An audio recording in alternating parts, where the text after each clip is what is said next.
Shalom, shalom, shalom, shalom. Bienvenue à notre émission 30 minutes avec le Christ. Je suis dans la joie de vous retrouver ce soir. Dieu nous a tellement fait du bien durant cette semaine.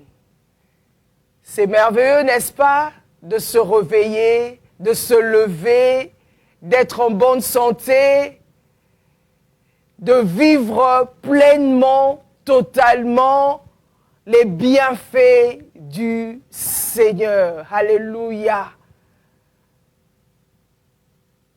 Gloire soit rendue à l'agneau.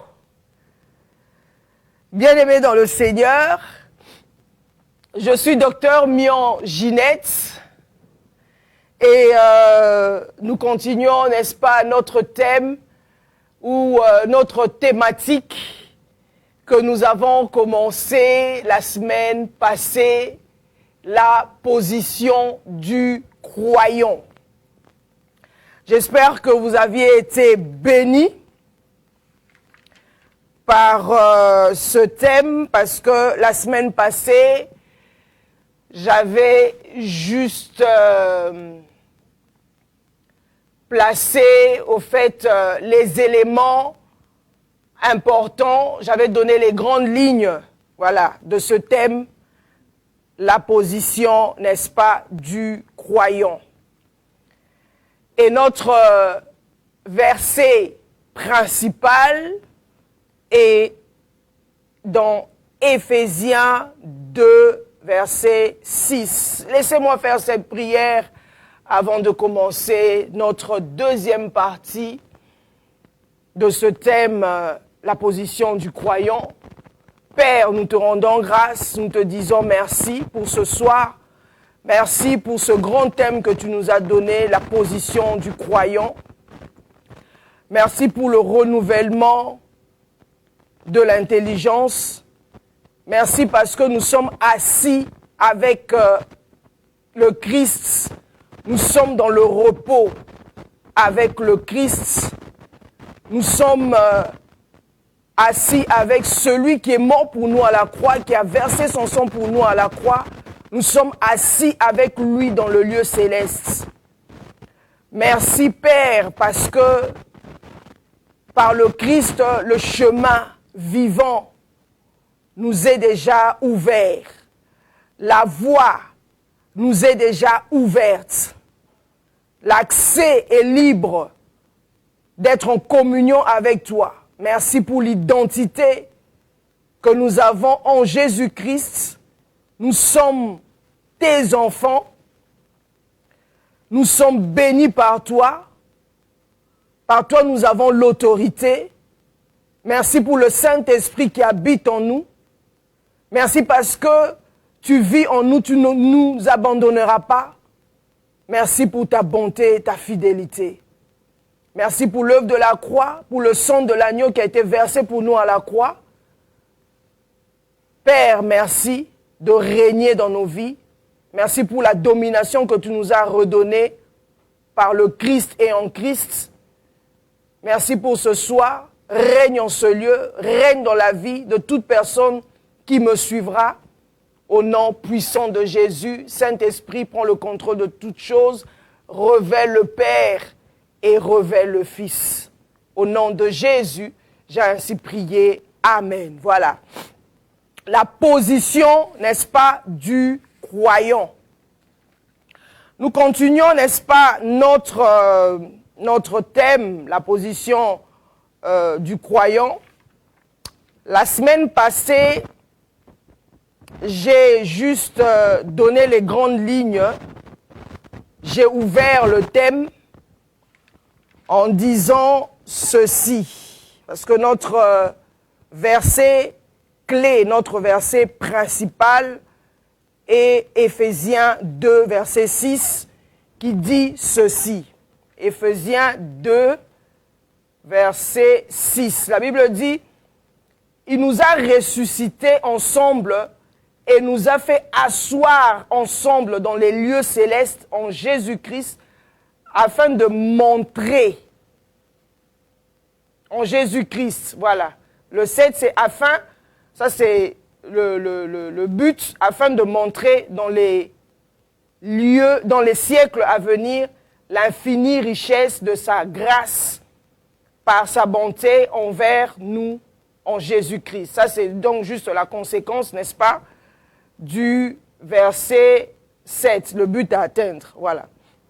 Mais notre verset clé est que, après la rédemption, nous sommes assis dans le lieu céleste avec le Christ. J'ai dit que le fait que nous sommes assis dans le lieu céleste avec le Christ, le fait de s'asseoir, c'est être au repos avec le Christ. Le Christ est mort pour nous à la croix. Le Christ, Jésus, il est monté avec nos noms. Il est assis à la droite du Père. Il intercède pour nous. Il est notre médiateur. Il est le souverain sacrificateur. Nous sommes assis avec lui.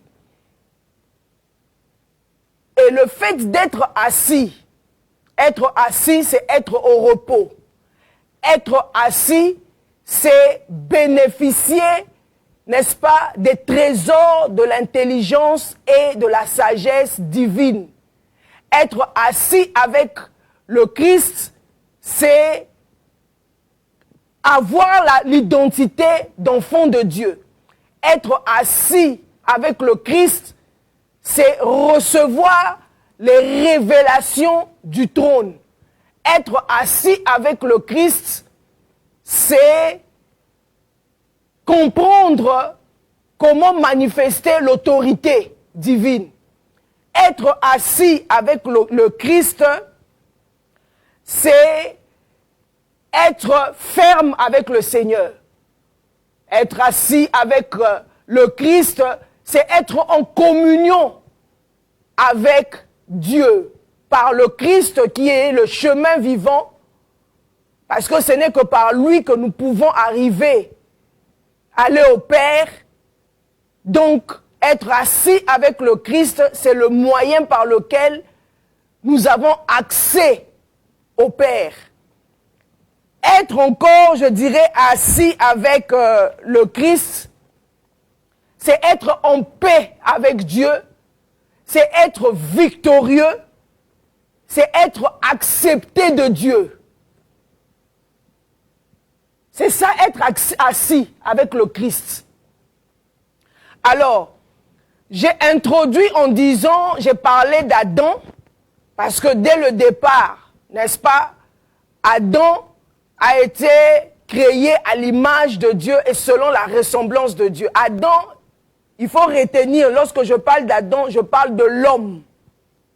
C'est le symbole de l'homme, l'homme en général, Adam. Adam a été créé et formé, n'est-ce pas, le 6e jour. Dieu s'est reposé le 7e jour. Le 7e jour, j'ai dit que ce n'est pas le fait que Dieu a travaillé et puis il est fatigué, il est entré dans le repos pour se reposer, non. C'est-à-dire que son œuvre, tout ce qu'il a créé est parfait. Son œuvre a été achevée. C'est dans le repos que Adam a reçu, n'est-ce pas, les instructions divines. C'est dans le repos qu'on reçoit les instructions divines. C'est dans le repos qu'on comprend le dépôt que Dieu a déposé en nous. C'est dans le repos de Dieu, dans la communion avec Dieu, dans la relation étroite avec Dieu, que nous détectons les dons et les talents que Dieu a déposés en nous. C'est dans le repos de Dieu que Adam pouvait comprendre, appréhender, comprendre comment est-ce qu'il allait dominer la création. Parce que la Bible nous dit que Adam, Je pense que c'est dans Genèse 2, verset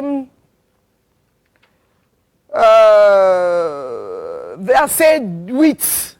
Genèse 2, verset 8. La Bible nous dit que la Genèse 2, verset 8, on va quand même lire. Je pense que c'est ça. Genèse 2, verset 8, la Bible dit ceci. Genèse 2, verset 8. La Bible dit ceci. Puis l'Éternel Dieu planta un jardin en Éden du côté de l'Orient et il mit l'homme qu'il avait formé. Vous voyez? Mais lorsqu'on lit Genèse 2, verset 2, voilà, la Bible dit, Dieu acheva au 7e jour son œuvre qu'il avait faite.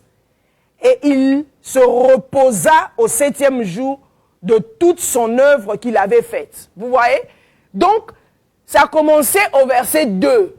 Dieu entra dans son repos le 7e jour. Donc, c'est dans le repos de Dieu que Adam, l'homme, reçoit les instructions, reçoit l'agenda de Dieu, reçoit la pensée divine. Comment faire pour pouvoir gérer? Comment faire pour pouvoir garder? Comment faire pour dominer? Dieu dit à Adam qu'il dominera. Je te donne la domination.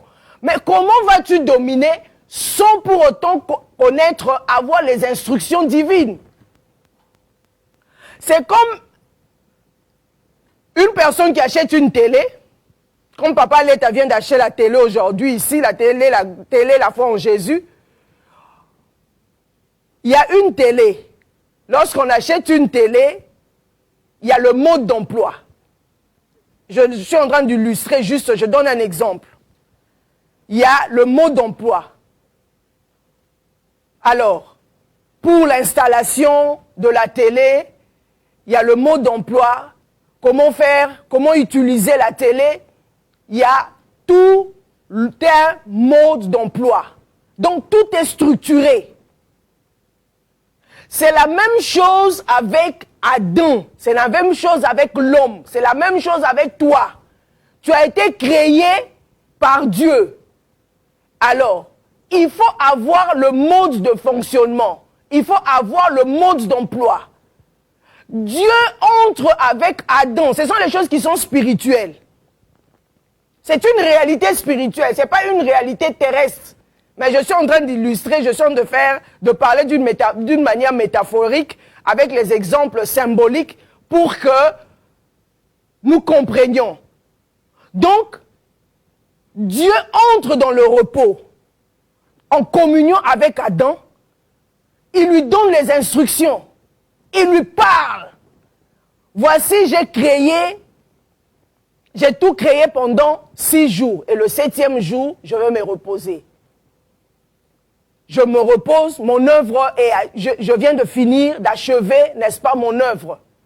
Donc, quitte à toi maintenant de proliférer, de multiplier selon ma pensée. Selon ma pensée. Selon mon mode d'emploi. Si tu es en dehors de mon mode d'emploi, hors chemin, ça veut dire que tout sera détruit. Ça veut dire que tu vas toucher à autre chose. Ça veut dire que tu iras au-delà du voile. Donc, Dieu entre dans le repos, il instruit l'homme. Et la Bible nous dit dans Genèse 2, verset 8, comme on vient de le lire, l'Éternel Dieu, puis l'Éternel Dieu planta un jardin en Éden du côté de l'Orient et il mit l'homme qu'il avait formé. Donc, Dieu, il n'envoie pas Adam comme ça dans le jardin d'Éden. Il ne le met pas là, il ne le place pas là-bas comme ça, facilement, non. Il instruit d'abord. D'abord, c'est l'instruction. Et après, il va placer Adam dans le jardin d'Éden. Il va le placer, il va le mettre après avoir reçu les directives de Dieu, après avoir reçu le mandat de Dieu, après avoir reçu le souffle de Dieu, après avoir reçu le dépôt de Dieu, après avoir reçu le mode de fonctionnement du jardin d'Éden, après avoir reçu les principes du jardin d'Éden. Donc, tout part, commence à partir du repos. Le repos, c'est le lieu d'instruction. Le repos, c'est le lieu d'intimité avec Dieu. Le repos, c'est le lieu où on reçoit les révélations. Le repos, c'est le lieu où on reçoit la formation de Dieu. Le repos, c'est le lieu où on découvre Dieu. Le repos, c'est le lieu où on découvre notre identité. Le repos, c'est le lieu où on découvre notre autorité. C'est le lieu où on découvre, n'est-ce pas, entre griffes ou entre griffes, je peux dire la nudité de Dieu. Qui est Dieu exactement par rapport à toi?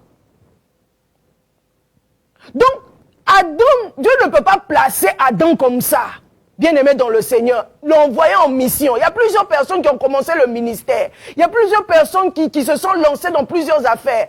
Il y a plusieurs personnes qui se sont lancées dans les études, sans pour autant connaître véritablement leur mandat, sans pour autant connaître leur mission. Qu'est-ce que Dieu veut? Dieu m'a instruit par rapport à quoi? Je suis appelé à faire quoi, bien-aimé dans le Seigneur? Sans le repos, vous allez taper à côté.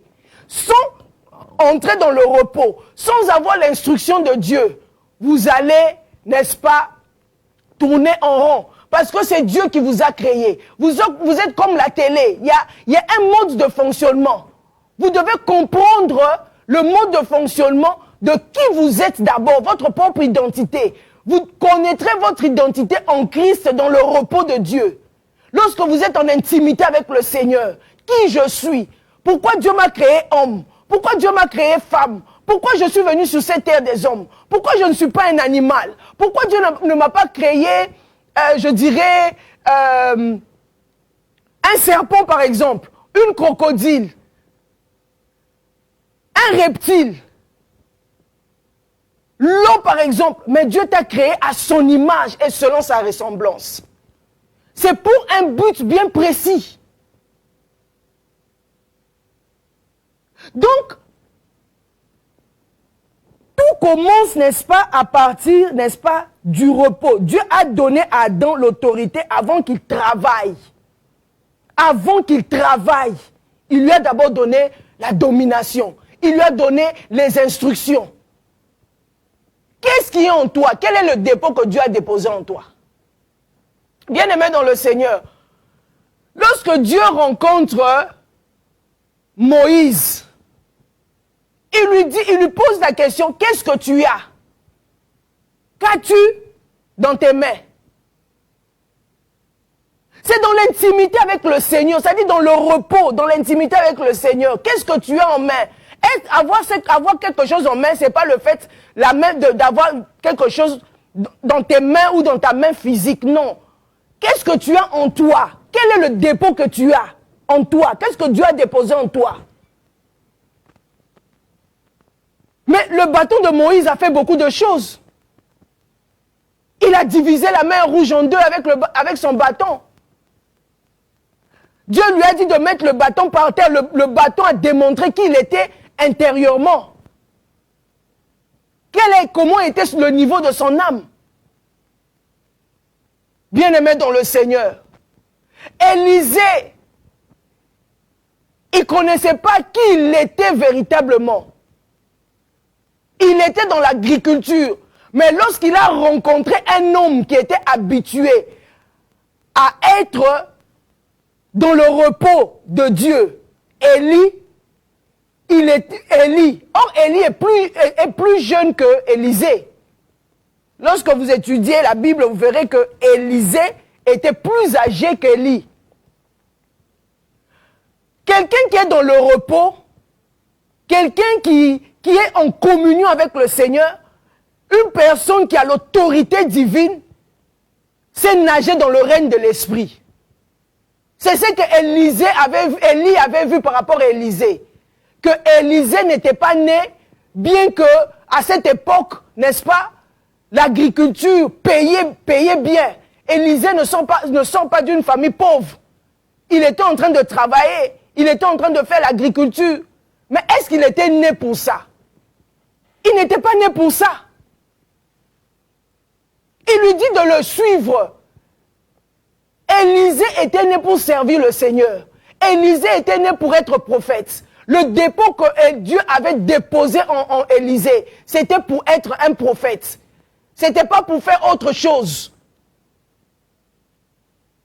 Donc, une personne qui est dans le repos de Dieu, une personne qui est un homme de prière, une personne qui est dans la consécration, une personne qui a l'autorité divine, une personne qui a la domination, une personne qui règne avec le Seigneur, c'est voir dans le règne de l'esprit, c'est comprendre le temps, c'est lire le temps, c'est manager son temps, c'est, n'est-ce pas, comprendre les choses divines, c'est emmener à l'existence les choses qui n'existent pas.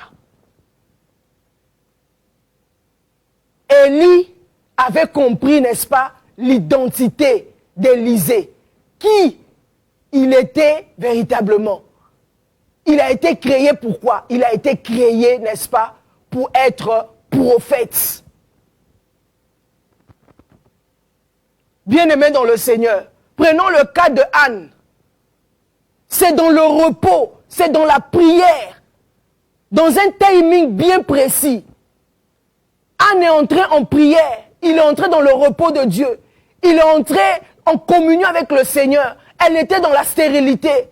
Elle entre en communion avec le Seigneur. Elle prie.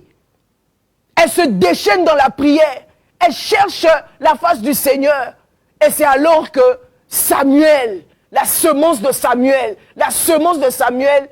par son mari Elkana, vient entrer, n'est-ce pas, dans son ventre.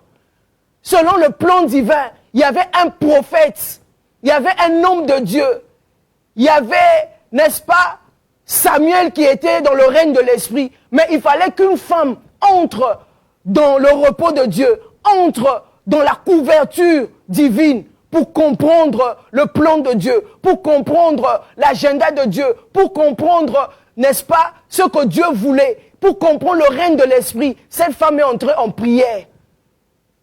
Cette femme est entrée dans le repos. Cette femme est entrée dans le lieu secret. Cette femme est entrée dans l'intimité avec le Seigneur. Cette femme est entrée, a vu, n'est-ce pas, la nudité spirituelle, jusqu'à ce que Samuel vienne sur la terre des hommes. Bien-aimés dans le Seigneur, plusieurs personnes tâtonnent, plusieurs personnes, n'est-ce pas, tourneront, sans pour autant comprendre leur identité. Ils touchent à ceci, ils touchent à cela. Ils touchent même les enfants. Vous verrez un enfant commencer une telle formation qui arrête et puis aller faire autre chose. Bien-aimés dans le Seigneur, si vous êtes dans le règne de l'esprit, si vous entrez, n'est-ce pas, dans le repos de Dieu, même en tant que parent, vous allez comprendre ce pourquoi Dieu, n'est-ce pas, a créé votre enfant. Pourquoi Dieu vous a donné cet enfant? Cet enfant a une mission sur cette terre des hommes. Nous, en tant que parents, nous sommes comme des mentors. Nous devons savoir canaliser nos enfants, entrer dans le repos, comprendre le plan divin et comprendre ce que Dieu veut par rapport à nos familles, par rapport à nos enfants, par rapport, n'est-ce pas, à nos familles, pour que les choses aillent de l'avant. C'est dans le repos de Dieu, c'est dans le repos divin, c'est dans le sabbat divin. La Bible nous dit quoi? La Bible nous dit simplement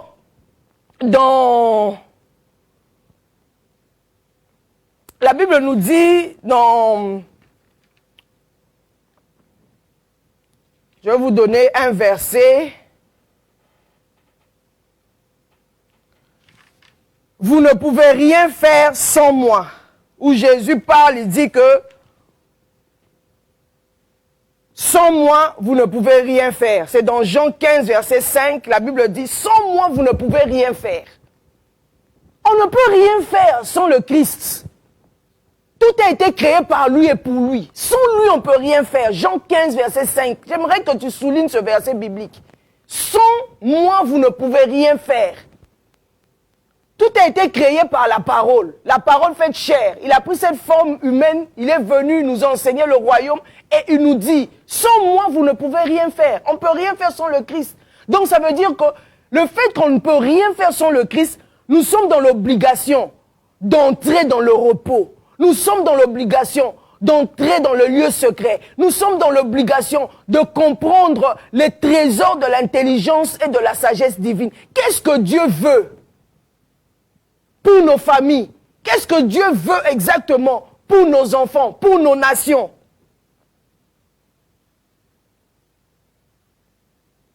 On ne peut rien faire. On ne peut pas faire quelque chose, n'est-ce pas? Tu ne peux pas faire quelque chose si tu es en Christ, n'est-ce pas? Sans la volonté de Dieu, sans comprendre la pensée divine. Donc ne cherche jamais Dieu sans d'abord demeurer en sa présence. Il faut demeurer d'abord dans sa présence. Demeure dans sa présence. Nous sommes assis dans le lieu céleste en Christ. Assis avec le Christ, face à face. Ce sont les choses qui sont spirituelles. Prie, Seigneur, je suis assis avec toi dans le lieu céleste. Quel est le plan de ma vie pour l'année 2025?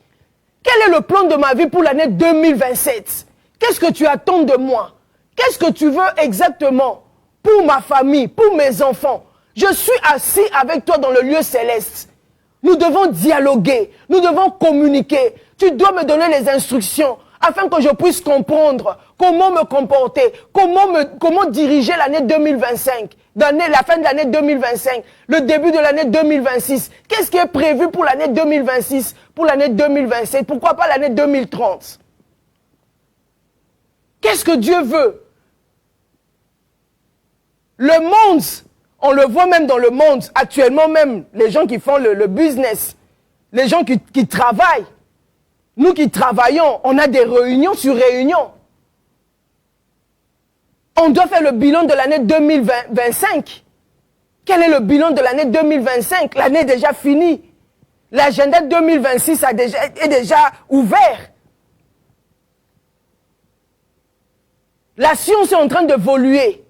Maintenant, il y a l'intelligence artificielle. Avec cette intelligence artificielle, oui, le monde a créé l'intelligence artificielle. Mais nous, en tant que chrétiens, quel est le plan divin? Qu'est-ce que Dieu veut pour l'Église? Pour l'année 2030, pour l'année 2040, voire même l'année 2050. Qu'est-ce que Dieu a prévu dans le lieu secret, dans le lieu, n'est-ce pas, avant la création, dans l'éternité? Qu'est-ce que Dieu a prévu? Quelle est la volonté de Dieu? Quelle est la pensée de Dieu? Qu'est-ce qu'il veut exactement? Comment dois-je me comporter pendant l'année 2000, n'est-ce pas, 2026 ou 2027? La Bible nous dit, vous qui êtes fatigués, chargés, venez à moi, je vous donnerai, n'est-ce pas, du repos. Vous, dans une autre version, c'est écrit, vous qui êtes fatigués, chargés, de porter de lourds fardeaux, venez à moi, je vous donnerai du repos. Le lourd fardeau qu'on a, Jésus nous dit qu'on n'a qu'à aller vers lui, il va nous donner du repos. La maladie que tu as, les dettes que tu as, l'affichage à la banque belge, à n'importe quelle banque. Tu as tellement de dettes, tu as tellement de factures. La limitation dans la famille. Tout tourne comme un cycle dans ta famille. Il y a des problèmes spirituels dans ta famille. C'est un fardeau que tu es en train de porter. Nous faisons tout de notre propre gré, au lieu de commencer d'abord par le repos. Le point de départ de tout chrétien, c'est être dans le lieu céleste avec le Christ. Comprendre le mode de fonctionnement, comprendre le plan de Dieu, comprendre ce que Dieu veut pour nous, comprendre ce que Dieu a déposé en nous, comprendre les dons et les talents qui sont en nous. C'est alors qu'après, qu'on peut commencer à travailler avec un agenda, avec le plan de Dieu. Avec paix, avec la tranquillité, bien-aimés dans le Seigneur. Et il nous a bien dit, vous ne pouvez rien faire sans moi. Rien faire sans moi. Il y a plusieurs personnes qui commencent même le business. J'ai eu plusieurs entretiens avec plusieurs personnes. Il y a d'autres qui commencent les affaires. Non, je fais une affaire de 50 000 euros, 10 000 euros. 100 000 euros, les affaires qui n'aboutissent jamais, bien aimé dans le Seigneur, la question que moi je vais te poser, avant de commencer cette affaire, étais-tu entré dans le repos? Tu as eu les instructions divines. Est-ce que Dieu t'a dit de commencer cette affaire? Avec qui devais-tu travailler? Peut-être que Dieu t'avait dit de commencer cette affaire, tu as commencé cette affaire. Mais avec qui tu devais travailler? Peut-être que la personne était en train de passer des moments d'hivernage. Un temps où la personne doit être dans le repos de Dieu, être dans la présence de Dieu. La personne doit passer dans le brisement. La personne doit passer, n'est-ce pas, dans la repentance, doit connaître son identité. Parce que tu as juste vu une personne qui est éloquente, une personne qui, voilà, tu l'as jugée par rapport à son apparence et tu t'es dit, oui, on va faire les affaires ensemble. Mais est-ce que Dieu t'a dit que c'est avec cette personne que vous devez faire les affaires ensemble? Dieu t'a pas dit ça. Dans le repos où tu es entré dans la prière, dans l'intimité avec Dieu. Voilà, et après, tu as perdu les 50 000 euros, les 100 000 euros, l'investissement de 10 000 euros, 30 000 euros, 40 000 euros. As-tu eu les instructions divines? Étais-tu entré dans le repos de Dieu, dans le lieu secret? As-tu eu l'autorité, la domination? Parce que tu dois régner dans ton couloir. Tu dois régner dans ton couloir, dans ce pourquoi Dieu t'a appelé à faire, dans ta vocation. On a bien lu ici. La Bible nous a bien illustré, bien écrit noir sur blanc, que Dieu était d'abord dans le repos et après avoir été dans le repos, Adam était avec lui et c'est après que Dieu a mis Adam, n'est-ce pas, dans le jardin d'Éden. On dit Dieu plaça Adam dans le jardin d'Éden. C'est après le repos. Ce n'est pas avant le repos, bien-aimé dans le Seigneur. Ce n'est pas du tout avant le repos. Plusieurs personnes sont entrées dans le mariage comme ça. Oui, je dois me marier parce que j'ai atteint 30 ans, parce que j'ai 50 ans, parce que j'ai 40 ans. Attends, mais qui t'a dit que parce que tu as 40 ans, tu es obligé de te marier? Qu'est-ce que Dieu t'a dit? As-tu eu les instructions divines sur base de ton mariage? Quelle est la mission de ton mariage? Quelle est la vision de ton mariage? De ton mariage sortira quoi exactement? Qu'est-ce que tu laisseras sur cette terre des hommes par rapport à ton mariage? Adam avait une mission bien spécifique qu'il avait eue dans le repos de Dieu, dans le sabbat de Dieu. Il n'a pas commencé comme ça. Dieu lui a donné son identité. Il était créé à son image selon sa ressemblance. De lui est sortie Ève. Donc, il n'a pas commencé comme ça le mariage. C'est-à-dire que c'est toute une structure qu'il avait pour bien conduire, pour bien multiplier, pour bien dominer, pour bien proliférer, pour bien étendre le jardin d'Éden. Selon la pensée de Dieu. Donc, le jardin d'Éden devait se proliférer selon la pensée de Dieu. Adam n'était pas là pour créer autre chose. Adam était là, n'est-ce pas, dans le jardin d'Éden pour proliférer la pensée de Dieu. Chaque soir, Dieu venait vers Adam pour poser la question, pour, n'est-ce pas, donner les instructions à Adam, pour avoir le compte rendu d'Adam. Adam était là comme un gérant. Il gérait le jardin d'Éden. Comment tu peux gérer quelque chose sans pour autant connaître le mode de fonctionnement, avoir les instructions du boss? Tu dois avoir le mode de fonctionnement du boss. Et marcher selon les principes de la personne qui t'a mis dans le jardin d'Éden. Tu as 50 ans, tu te dis non, je dois me marier. J'ai 40 ans, non, là j'ai avancé. Là j'ai avancé par rapport à quoi? Pourquoi peux-tu dire que ton âge a avancé? Par rapport à quoi? Par rapport à quel argument? Qu'est-ce que Dieu t'a dit? Quelle révélation as-tu eue par rapport à toi-même? Par rapport à ton identité? Quel genre de femme tu dois épouser? La femme qui doit t'accompagner sur cette terre des hommes pour que tu puisses atteindre ta vocation. Dieu a dit à Adam de dominer. Il doit avoir une bonne femme comme Ève à ses côtés pour pouvoir dominer. Mais est-ce que cette femme aussi était bien instruite? Parce que c'est l'homme qui instruit la femme. La femme doit être à l'image c'est-à-dire à l'image de la vision que Dieu a déposée dans la vie de son mari. Parce que la femme est la couronne de son mari. La femme est l'image, le reflet de son mari. Lorsqu'on voit une femme, on voit son mari. Plusieurs se sont mariés comme ça, sont entrés dans le mariage vaille que vaque, à la va-vite, oui, voilà, je dois me marier. Mais tu t'es marié par rapport à quoi? Quelle est ta vision? Tu es appelé à faire quoi? Tu fais les enfants, oui. Maintenant, les enfants que tu as fait, tu es entré dans le lieu secret.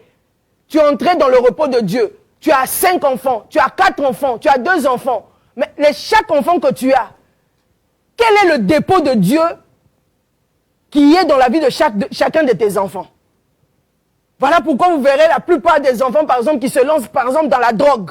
Parce que l'enfant, c'est qui est dans l'enfant en train de crier. Mes parents m'ont mal orienté. Mes parents m'ont désorienté. Je ne devais pas suivre cette voie. Mes parents ne sont pas entrés dans le repos de Dieu. Je ne connais pas mon identité. Parce que nous sommes comme des coachs. Comme le cas, n'est-ce pas, de Marie. Dieu a donné à Marie l'identité de Jésus. Comme le cas de Manoah. Dieu a dit à la mère, n'est-ce pas, de Samson, qui sera Samson. Et après au père, Manoah. Bien-aimé dans le Seigneur. Même cas avec Samuel.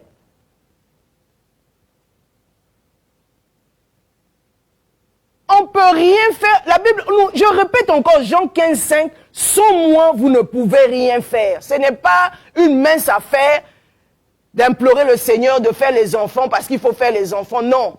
Parce que ce sont les esprits que nous avons dans nos maisons. Nous sommes obligés de fléchir nos genoux, de prier. Seigneur, j'ai tel enfant. Quelle est la mission de tel enfant dans ma maison? Cet enfant est appelé à faire quoi? Les enfants sont la plupart maintenant sont lancés dans la drogue. D'autres sont en train de faire autre chose. Dieu a envoyé cet enfant sur la terre. Un esprit sur la terre pour devenir, par exemple, médecin, avocat. Et nous, en tant que parents, qu'est-ce que nous avons fait? Nous avons dévié le plan divin. Et l'enfant est en train de faire autre chose. On dit non, tu dois faire le foot parce que le foot paye bien. Attends, c'est sur base du foot qui paye bien ou c'est sur base de la vocation de Dieu? Sur base de ce que Dieu a prévu pour l'enfant ou pas? Qu'est-ce que Dieu a prévu, n'est-ce pas, pour ton enfant? Bien-aimé dans le Seigneur, nous, en tant que parents, on doit se plier à la volonté de Dieu, se plier à ce que Dieu, n'est-ce pas, a déposé dans la vie, n'est-ce pas, de nos enfants, dans nos propres vies d'abord. Nous-mêmes, en tant que parents, on doit commencer d'abord par là. Descendre, aller, n'est-ce pas, dans le repos de Dieu, dans le sabbat, pour comprendre, n'est-ce pas, notre domination. Si nous sommes à notre règne, tu es appelé à régner dans quel couloir? Tu es appelé à exercer ton autorité, n'est-ce pas, où exactement? Dans quel couloir? Dans quel domaine? Tu es appelé à exceller dans quel domaine? Qu'est-ce que tu transportes en toi? Quel est le poids que tu as, ton poids spirituel? Quel est le dépôt de Dieu dans ta vie? Voilà pourquoi vous verrez la plupart des gens, n'est-ce pas, qui vivent dans la dépression. C'est c'est-à-dire c'est l'un des causes. Une personne qui vit dans la dépression, son esprit est étouffé. La personne n'a pas de repère. La personne ne connaît pas son identité. La personne ne connaît pas sa vocation. La personne vit dans la culpabilité. Son fort intérieur est étouffé. Donc il faut entrer, n'est-ce pas, dans le repos de Dieu pour comprendre les choses. Nos pays est dans des situations compliquées. Nos pays d'origine. Le monde va tellement mal. Parce qu'on n'a pas le temps d'entrer dans le repos de Dieu. Comprendre le plan de Dieu, la pensée de Dieu. Comprendre ce que Dieu avait décidé dans l'éternité avant de créer quoi que ce soit. Qu'est-ce qui remplissait le cœur de Dieu? Parce que la Bible nous dit que Dieu, avant de créer, la Bible dit, il contemplait la parole. Dieu contemplait la parole. Quand il contemplait la parole, parce que c'est avec la parole que tu as été créé, il contemplait la parole. Comment est-ce que je dois faire pour créer, former X ou Y? Bien-aimé dans le Seigneur, entre dans le repos pour comprendre les choses.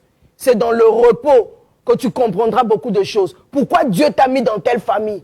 Une famille où il y a des problèmes, une famille où il y a des maladies, une famille où tout est bloqué, ou une famille où tout ne va pas. Comme le cas de Gédéon.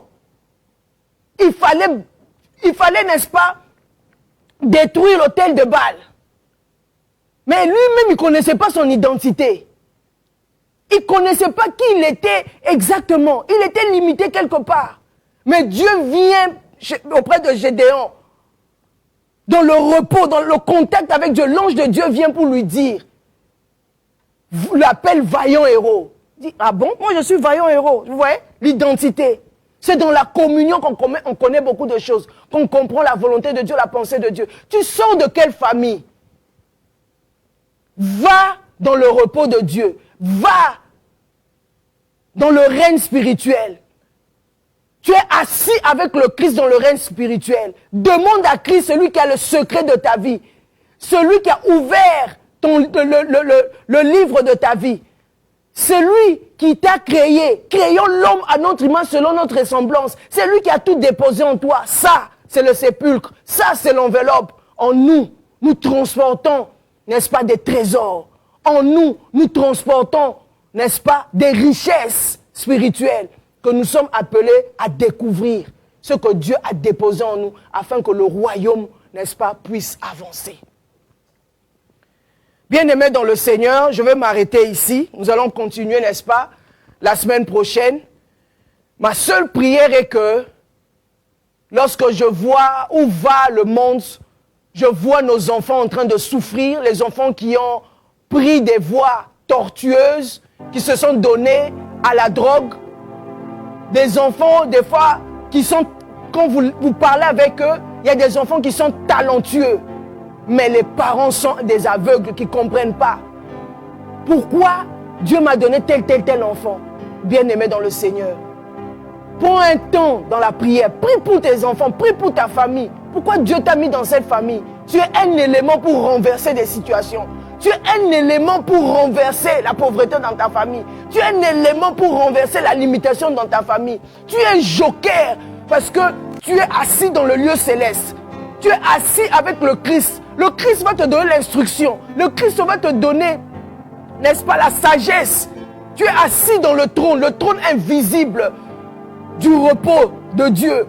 Tu es assis là-bas avec lui. Il te donnera l'instruction comment faire pour renverser, n'est-ce pas, tous les autels, tous les trônes qui sont en train d'embrouiller ta famille. Ce n'est que dans le repos que tu peux trouver cela. Et c'est alors que tu pourras manifester ce repos, manifester ce que tu as vu dans le règne de l'esprit, afin que ta famille puisse voir la lumière, puisse voir la gloire, puisse voir le salut. C'est par toi que le salut entrera dans ta maison, bien-aimé dans le Seigneur. C'est possible. Mais il suffit juste d'entrer dans le repos divin. Laissez-moi faire cette prière au nom de Jésus. Nous te rendons grâce, Père, au nom de Jésus encore.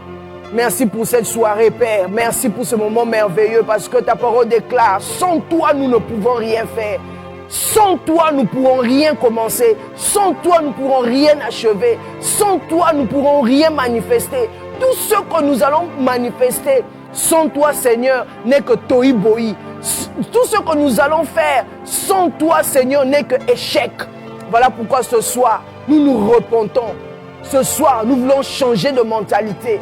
Voir les choses autrement. Aller dans le repos divin, dans le sabbat divin.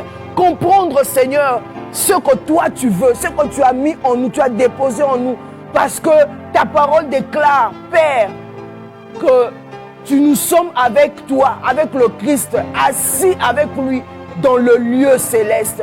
Seigneur, c'est là que nous avons des richesses. C'est là que nous avons, n'est-ce pas, les richesses qui coulent de ta grâce, qui coulent de l'œuvre achevée de Christ. Seigneur, merci.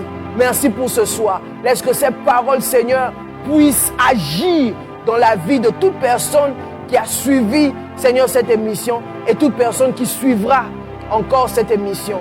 Je bénis cette soirée. Je bénis notre nuit. Notre nuit, Seigneur, est protégée, couverte par l'œuvre de la croix, par le sang de Jésus. Seigneur, merci. Saint-Esprit, agit dans la vie de tes enfants. Parle encore, instruis, donne la sagesse, révèle les choses cachées. Fais-nous découvrir le Père, fais-nous découvrir le Christ. Au nom de Jésus, j'ai ainsi prié. Amen. Soyez richement bénis, soyez débordément bénis. Nous nous retrouvons la semaine prochaine. Shalom à vous. Paix et grâce, richesse en abondance dans vos maisons. Bonne soirée.